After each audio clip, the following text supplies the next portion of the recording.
O antigo guarda-redes dos Mambas, Soares Vitor Soares, ou simplesmente Soarito, assumiu o comando técnico do Testa África.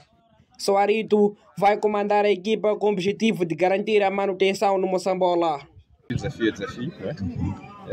Vamos abraçar esse projeto sabendo de alguma forma aquilo que é o Testa África, que é a realidade do Testa África, e os próprios desafios, tanto eles desportivos como de nível organizacionais ou até de nível financeiro. Mas pronto, nós somos profissionais e acreditamos que o Testa África pode fazer algo melhor, pode de alguma maneira conseguir aquilo que são os seus objetivos. O técnico pede a união de todos para o alcance da meta traçada. Porque o Soarito não traz uma varinha mágica. Apenas eu estarei aqui para dar o meu contributo em termos táticos, em termos técnicos e, quiçá, em termos psicológicos para que em conjunto consigamos alcançar os nossos objetivos.